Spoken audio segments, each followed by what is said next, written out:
আসসালামু আলাইকুম রহমতুল্লাহ। আমার প্রিয় নতুন হোমিওপ্যাথিক ডাক্তার আজকে একটি মানসিকভাবে সমস্যাগ্রস্ত রোগীর আলোচনা করব। ক্যান্ট রেপার্টরিতে এর রুব্রিকটি হল মাইন্ড অ্যাবোসিভ, কটুভাষী। মানুষ সাধারণত রাগ করলে, ঝগড়া করলে একটু কটু ভাষায় কথা বলে, জাস্ট কখনো তীক্ষ্ণ হলে, গরম হলে বলে। কিন্তু যে অ্যাবোসিভ রোগী সব সময় উত্তর দেয়, বাঁকা করে, প্রশ্ন করলে উত্তর দিতে গেলে বাঁকা করে। কাউকে একটা কথা বলে সেই উত্তর যদি পায় তাও গ্রহণ করতে গেলে বাঁকা মন্তব্য করে। আসলে ওদের মাইন্ডটাই হয়ে যায় নেগেটিভ।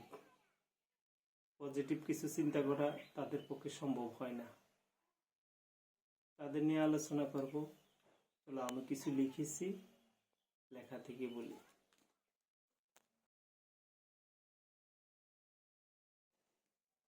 অ্যাবোসিভ, কটুভাষী, তিক্ত, অপ্রিয় যে বলে, কর্কশ ও অশ্রাব্য নির্দয় বাক্য বলে, অপ্রিয় সত্য কথা বলে মুখের উপরে,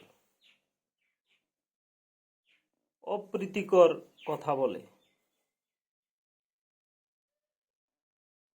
শত্রুতা বা তিরস্কার ভাব থাকতে পারে, কড়া ভাষায় কথা বলে, অভদ্র, যে কাউকে আঘাত করে কথা বলে, রুক্ষভাবে কথা বলে। কটুভাষী সহজে বন্ধ হয় না, একবার শুরু করলে বেশি করে উত্তর শোনায় দেয়। এরা বন্ধুহীন হয়ে পড়ে। কাজ দক্ষ হলো এদেরকে মানুষ পছন্দ করে না, যার কারণে বন্ধুত্ব হারায়। কটুভাষী হলো যে মুখ খুললে কাঁটার মতো কথা বিধে, আগুনের মতো পোড়ায়, বিষের মতো জ্বালায়, কোনো ভদ্রতা নেই, দয়া করে, অনুগ্রহ করে, দুঃখ প্রকাশ করছি, এইসব শব্দগুলো তার বাক্যের মধ্যে থাকে না। সোজা গলায় ছুরি চালায়। সাধারণত আমরা কোনো কাজকর্ম করলে, কাউকে কাজ দিলে বলি, ভাই এটা একটু যত্ন করে করো, সাবধানে করো। কিন্তু কটুভাষী লোকটা এই কথাই বলবে, এই তোর মাথায় গোবরের স্তূপ, এত সোজা কাজ পারিস না, জন্ম থেকেই তুই বোকা, মরার আগ পর্যন্ত বোকাই থাকবি। এ কথাগুলো অযথা বলছে, এগুলো বলা লাগে না। মুখে কোনো মধু আসে না, মুখে পচা মলের মতো বেরোয়। কথা বললে যাকে বলে সে কেঁদে দিবে, জ্বলবে। ভদ্রতা বলতে এই অ্যাবোসিভ রোগীদের মুখে নাই। বিষ আর বিষ, মুখ থেকে খারাপ আর খারাপ বেরোয়। উৎসাহ দেওয়ার মতো কোনো কথা সে পায় না। কোনো মানুষের সামনে একটা কথা বলতে গেলে, বাপকে তার সন্তানের সামনে, বা গাড়ির ড্রাইভারকে তার লোকদের সামনে, এগুলো সে চিন্তা করে না। এগুলো হলো অ্যাবোসিভ রোগী। দেখো, ক্যান্ট রেপার্টরির 1 নম্বর পৃষ্ঠা, এই যে মাইন্ড অধ্যায়, রুব্রিক হলো অ্যাবোসিভ, কটুভাষী। এর ওষুধগুলো দেখো কি সুন্দর করে সেকেন্ড গ্রেডে দেখা আছে: anacardium, belladonna, hyoscyamus, lyssin, nux vomica, petroleum, senega, sepia, veratrum album. Third গ্রেডের মেডিসিনগুলো দেখো: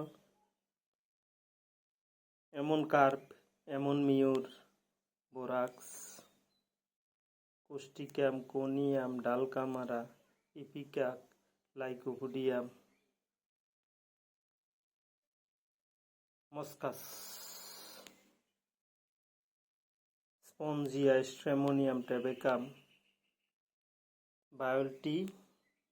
এই ওষুধগুলোর মধ্য থেকে ওষুধ রেপার্টরি করে, কেস ট্রেকিং করে একটিমাত্র ওষুধে আসতে হবে। কিন্তু রোগীর যদি এই বৈশিষ্ট্য থাকে যে প্রত্যেক দিন এই 10টা 11টার সময় খারাপ ব্যবহার করে, আর একটার পরে গিয়ে আবার ভালো হয়ে যায়, সারা দিন রাত কাজকর্ম ঠিকই করে। প্রতিদিন 10টার পর থেকে কুরবার নেই, তাহলে যে তার এনভি ওষুধ, একটাই ওষুধ। আর কারো আছে যে শুধু বিকালে সন্ধ্যাকালে এই 5টার পর থেকে সূর্য ডুবা পর্যন্ত, রাতের বেলাও ভালো ব্যবহার করে, দিনটাও ভালো ব্যবহার করে, শুধু সন্ধ্যা এলে একটা সময় তার এই খারাপ হয়ে গেলে এমন কার।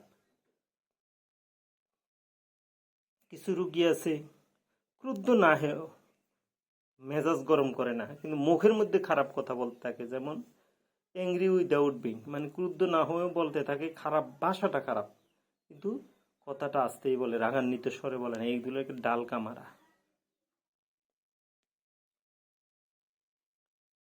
বেদনাদায়ক, তার শরীরে বেদনা থাকে, এরকম ওষুধ, এরকম রোগীর ক্ষেত্রে ওষুধ আলাদা আছে। আবার কিছু রুগী আছে, বাবারে বাবা, কথা বলা শুরু করলে, গালি দেওয়া শুরু করলে আর থামবে, গালি গালাজ করলে ঠোঁট নীল হয়ে যায়, চক্ষু মন যেন বাইরে আসবে।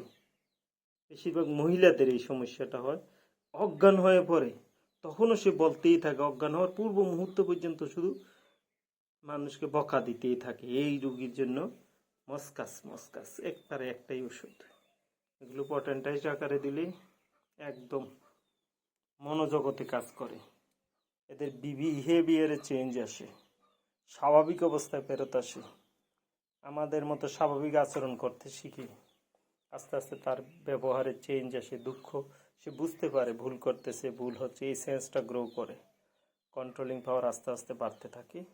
এই ধরনের রুগীদের এই ক্যান্টারবারি 6th এডিশন আমি এই অ্যাবসিভ রুগীদের ওষুধ দিয়ে থাকি এবং রেজাল্ট পেয়েছি আল্লাহ রহমতে। হ্যাঁ, ভালো হওয়ার পরে রুগী বলে যে স্যার আসলে কেন যে এমন করতাম আমি নিজেও জানি না। আসলে ও অনেক ধরনের সমস্যার কারণেই হতে পারে, মানুষের মানসিক টেনশন হলে, অর্থনৈতিক ক্রাইসিসে পড়লে, আত্মীয়তার বন্ধন ছিন্ন হলে, মানসিক কোনো আঘাত পেলে, এরপরে মানুষটা চেঞ্জ হয়ে এমন হয়। কিন্তু এই অ্যাবসিভ হওয়ার পরে এই সমস্ত ওষুধ থেকে শক্তিকৃত অবস্থায় একটি মাত্র ওষুধ উন্নত মাত্রায় দিলে ধারাবাহিকভাবে উন্নতি হতে হতে মানুষটা স্বাভাবিক পর্যায়ে ফেরত আসে। তোমরাও করো, ইনশাল্লাহ ভালো হবে। ধন্যবাদ।